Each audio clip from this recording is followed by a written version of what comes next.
بسم اللہ الرحمن الرحیم۔ السلام علیکم، میرا نام مویت جعفری ہے۔ ویلکم ٹو مائی چینل، جہاں پر میں کوشش کرتا ہوں کہ آپ کو جو اس خبروں کا جنگل ہے پاکستان میں ہر وقت، اس میں سے جو چیزیں میٹر کرتی ہیں اور آگے جا کر پاکستان کے سیاسی اور سماجی معاملات کو شیپ کرتی ہیں، ان کے بارے میں آپ کو بتایا جائے اور آپ کو ایک بالکل فیئر تجزیہ دیا جائے۔ ہمارے چینل کو سبسکرائب کریں، اور آپ کو ویڈیو پسند آتی ہے اور تجزیہ اچھا لگتا ہے تو لائک کریں اور اپنے دوستوں سے شیئر کریں۔ آج جن خبروں کے اوپر انتہائی اہم بات کرنے کی ضرورت ہے، وہ اس حکومت نے ایک نیا موڑ،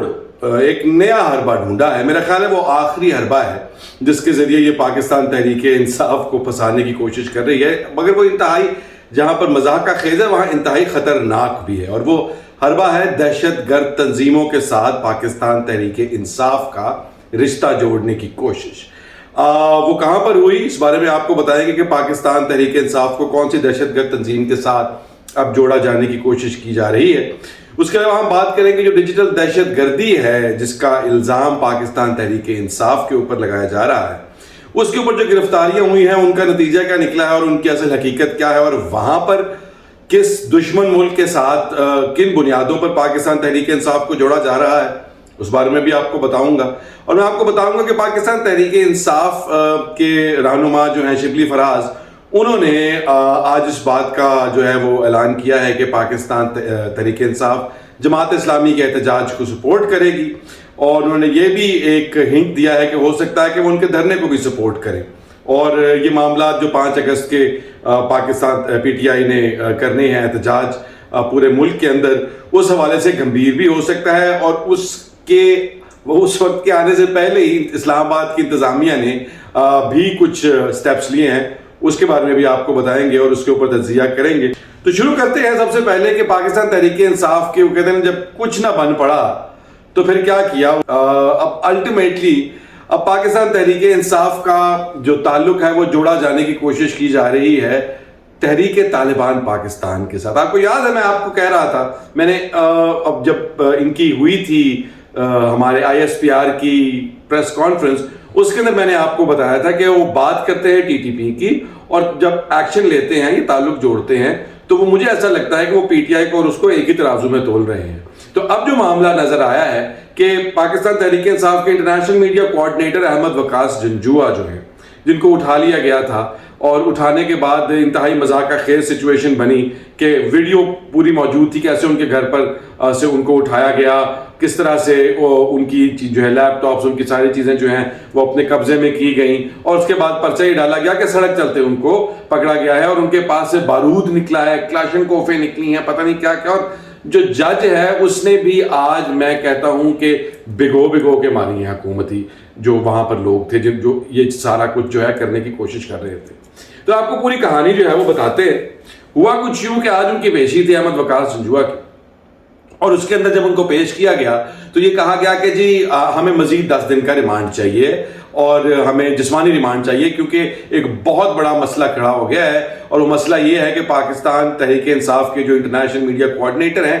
یہ بنیادی طور پہ تحریک طالبان کے ساتھ ملے ہوئے ہیں، اور یہ ان کے ہرکارے ہیں، اور وہ جو ہم آپ کو کہتے ہیں کہ بارود ہم نے ان سے برآمد کیا تھا وہ ان کا نہیں تھا، وہ بنیادی طور پر تحریک طالبان نے ان کو لا کے دیا ہوا تھا۔ تحریک طالبان کا بارود، ان کا اسلحہ، وہ سارا کچھ احمد جنجوعہ رکھتے ہیں۔ اب امیجن کریں آپ کہ کس طرح سے جو بات کہاں سے کہاں چلی۔ پہلی آپ کو ایف آئی آر یاد ہوگی، اس کے بعد ہی بارود نکل آیا، اس کے بعد کلاشن کوفیں نکل آئیں، اس کے بعد پتہ نہیں کیا کیا مطلب جو ان کے اوپر ڈالا گیا، اور اب یہ کہا جا رہا ہے کہ ان کا تعلق سیدھا تحریک طالبان کے ساتھ ہے، اور تحریک طالبان کا جو جماعت ہے ان کے ساتھ جو ان کا تعلق ہے، اس لیے ہمیں ان کا جسمانی ریمانڈ چاہیے۔ جس پر عدالت نے پوچھا کہ یہ کس طرح کی مذاق کا خیز بات ہے کہ آپ پہلے کچھ کہہ رہے تھے، آج آپ کو تحریک طالبان پاکستان کے ساتھ ان کا تعلق جو ہے وہ ہوتا وہ نظر آ رہا ہے۔ تو اب آپ کو اس طرح کی بکواس کے لیے یہاں پر وقت نہیں ہے۔ آپ کے پاس اگر کوئی ثبوت ہے، آپ کے پاس اگر کوئی دلائل ہیں، کوئی آپ کے پاس گواہان ہیں، اس طرح کی چیزیں ہیں جس سے آپ یہ ثابت کر سکتے ہیں تو بات کریں۔ تو انہوں نے کہا کہ نہیں ایکچولی ہم جسمانی ریمانڈ مانگ ہی اس لیے رہے ہیں کیونکہ جب آپ ہمیں جسمانی ریمانڈ دیں گے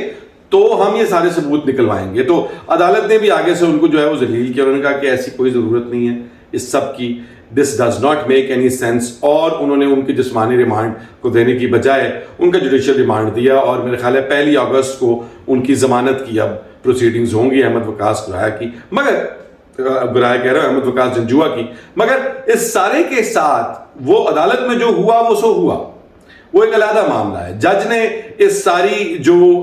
جس کو ہم انگریزی میں نیفیریس جو کہتے ہیں ڈیزائنز، ان کے خلاف جو جج نے اقدامات لیے وہ تو ایک الگ بات ہے، مگر جو حکومت کوشش کر رہی ہے، جو نیریٹو حکومت پش کرنے کی کوشش کر رہی ہے، وہ لوگ جو پاکستان تحریک انصاف کو دہشت گرد کہتے ہیں اور ان کو بہت شوق تھا ان کو دہشت گرد تنظیم، دہشت گرد جماعت کہہ کر بین لگانے کا، مگر ان کی وہ خواہش بھی پوری نہیں ہو سکی، ان کو ابھی تک اس کا افسوس، اور وہ کہتے ہیں نا کہ کچیچی نہیں جا رہی ہونا دی. تو وہ اب اس طرح سے ثابت کرنے چلے ہیں کہ چلے ہم اگر حکومتی سائٹ سے نہیں تو ہم عدالتی سائٹ سے ان کے اوپر الزام لگا کر یہ ثابت کرتے ہیں کہ یہ ایک دہشت گرد تنظیم کے ساتھ جڑے ہوئے ہیں. اب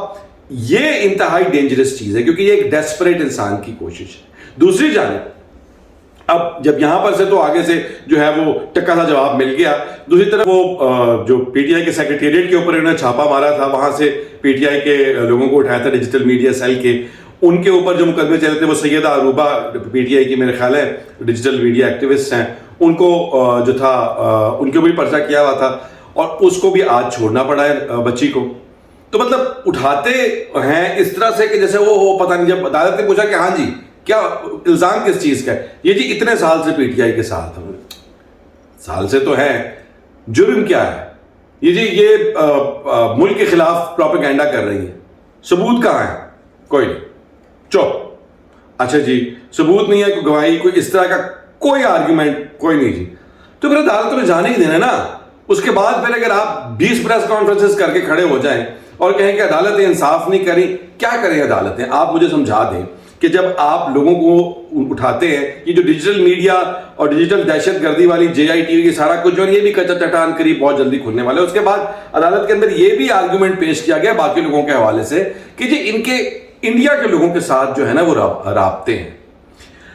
اب یہ بھی ایک انتہائی بوگس اور انتہائی بے وقوفوں والا آرگومنٹ ہے. انڈیا کے لوگوں کے ساتھ اور کس کس کے رابطے ہیں میں بتاتا ہوں. انڈیا کے لوگوں کے ساتھ حامد میر کے رابطے ہیں، فخر عالم کے رابطے ہیں، وہ تمام لوگ جو میڈیا پر بیٹھ کے گفتگو کرتے ہیں، پاکستان انڈیا کے جب میچز ہوتے ہیں ادھر سے ان کے اینکرز بیٹھتے ہیں وہ بھی انڈینز ہیں، ان کے ساتھ بھی رابطے ہیں، آن سکرین بھی ہیں، آف سکرین بھی ہیں. مقصد یہ نہیں ہے کہ کسی انڈین کے ساتھ رابطہ ہونا غداری یا ملک دشمنی ثابت کرتا ہے. آپ کو یہ ثابت کرنا ہے کہ وہ ڈیجیٹل دہشت گرد کیسے ہیں، آپ کو یہ ثابت کر رہا ہے کہ وہ ملک اور قوم کے مقاصد اور اس کی سالمیت کے خلاف کام کہاں کر رہے ہیں، اس کا ثبوت دینا ہے، اس کو آئین قانون کے مطابق ثابت کرنا ہے. وہ آپ کے پاس کچھ ہے نہیں. آپ یہ بنیادی طور کے اوپر ایک پولیٹیکل وکٹمائزیشن، سیاسی دہشت گردی آپ کر رہے ہیں، وہ ڈیجیٹل دہشت گردی نہیں کر رہے. جو آپ کر رہے ہیں یہ سیاسی دہشت گردی ہے کہ آپ ایک سیاسی جماعت کے ورکرز کو ہراساں کر رہے ہیں، ان کو اٹھا رہے ہیں اور آپ کے پاس کوئی کسی قسم کا کوئی جواز نہیں. یہ ابڈکشنز ہیں بنیادی طور پہ. ہیبیس کارپس کیا ہوتی ہے، آپ سے بھیجا ہے یہ بنیادی طور پر، اور آپ کے پاس اس وقت تک وہاں پر آفس بوائے، ٹی بوائے، ان لوگوں کو بھی اٹھایا ہوا ہے. خیر یہاں پر بھی ان کو یہاں پر بھی ان کو شکست کا سامنا ہوا. اور اب مجھے سمجھ یہ نہیں آ رہی کہ یہ لوگ کس جانب اور کس طرح سے انڈیا کے ساتھ، جس کو پاکستانی افواج جو ہے وہ پاکستان کا دشمن جو ہے تصور کرتی ہے، ملک لوگوں کے اندر بھی ہے، اس کے ساتھ بھی تعلق جوڑ کے دیکھ لیا، وہاں سے بھی ذلیل ہوئے. تحریک طالبان کے ساتھ اتنے خطرناک حرکت کی، ان کے ساتھ جوڑنے کی کوشش کی، تعلق وہاں سے بھی ذلیل ہو رہے ہیں. تو ان کے پاس یہ مطلب ڈیسپریشن میں اتنے ڈینجرس سٹیپس لے رہے ہیں. وہ تو اللہ کی طرف سے اس ملک کے اندر کچھ کہیں پر ایسے لوگ بیٹھے ہوئے ہیں جو یہ ساری باتوں کو بائے نہیں کر رہے، ورنہ پتہ نہیں حالات کہاں سے کہاں پر جاتے. اور حالات کہاں سے کہاں پر جانے کا جہاں تک بات آتی ہے تو یہ جو 5 اگست کو حالات کدھر جاتے ہیں یہ بھی سمجھ میں آئے گا تھوڑے عرصے کے بعد. کیونکہ آج جیسے میں نے آپ کو بتایا کہ شبلی فراز نے اس بات کا اعلان کیا کہ وہ جماعت اسلامی کے پروٹیسٹ کو جو ہے وہ سپورٹ کرتے ہیں اور ان کے ساتھ ہو سکتا ہے. انہوں نے کہا کہ درے میں شامل ہوں، مگر ابھی اس حوالے سے جو ہے وہ فائنل ڈیسیجن نہیں آیا. مگر اس سے پہلے آج پروٹیسٹ کرنے کے لیے جو تحریک انصاف کے لوگوں کی گرفتاری ہے اس کے خلاف پروٹیسٹ کرنے کے لیے اجازت مانگی. ایک ٹیسٹر لگایا پاکستان تحریک انصاف نے. اسلام آباد کی انتظامیہ کو ایک درخواست تھی تو انہوں نے ایک لمبا چوڑا اس کا جواب دیا. خیر آپ کو پہلے بتا دوں کوئی سسپینس والی بات نہیں ہے، آپ خود گیس کرتے ہیں کہ اجازت نہیں دی، آبویسلی اجازت نہیں دی. لیکن اس کے جواب جو تھے نا، وجوہات، وہ بڑی مذاق کا خیز تھی. یاد رکھیں کہ وہی اسلام آباد ہے جہاں پر جماعت اسلامی دھرنا دے کے بیٹھی ہوئی ہے دن رات. حکومت ان کو اس دھرنے کو ریکگنائز کر رہی ہے، ان کے ساتھ مذاکرات کر رہی ہے، ان کی باتوں کو کہہ رہی ہے ہاں یہ ٹھیک ہے، اور ان کا دھرنے سے اٹھانے کے لیے کوئی ایکشن نہیں لے رہی، اور وہی حکومت کہہ رہی ہے کہ یہاں پر پروٹیسٹ کی اجازت اس لیے نہیں دی جا سکتی. 5 لاکھ سے زیادہ 50 لاکھ لوگ رہتے ہیں، 5 لاکھ لوگ رہتے ہیں یہاں پر اتنی زیادہ امبیسیاں ہیں ممالک کی، یہاں پر اتنے سینسٹیو دفاتر ہیں، تو یہاں پر پریس کلب کے باہر اس لیے پروٹیسٹ نہیں ہو سکتا کیونکہ یہاں پر امبیسیاں ہیں، یہاں پر انتہائی سینسٹیو ایجنسیوں کے آفس ہیں، یہاں پہ لوگ رہتے ہیں، ان کی زندگیاں پریشان ہوتی ہیں، اور جو پورا اسلام آباد کنٹینر لگا کے بند کیا ہوا ہے اس سے کسی کی زندگی متاثر نہیں ہوتی. سو لاسٹ تھنگ جو ہے جو آپ کے ساتھ بات کرنی تھی وہ پاکستان کے جو سپریم کورٹ کے چیف جسٹس ہیں ان کے حوالے سے جاتے جاتے ایک بات بتا دوں کہ انہوں نے فائنلی منا لیا ہے یا منوا لیا ہے ان حضرت کو جن کو پہلے انہوں نے، میں آپ سے ان کا نام بھی شیئر کرتا ہوں، کہ جسٹس سردار طارق مسعود اور جسٹس مظہر عالم میاں خیل صاحب وہی ہیں جنہوں نے پہلے منع کر دیا تھا، لیکن بعد میں ان کو اچانک سے پتہ نہیں کیسے ان کا دل مان گیا کہ وہ ایڈ ہاک ججز جو ہیں وہ 2 نے حلف آج اٹھا لیا ہے. اس کے اوپر مزید ہم بات کریں گے کل. ابھی اجازت دیجیے، اپنا خیال رکھیں، ٹیک کیئر، اللہ حافظ.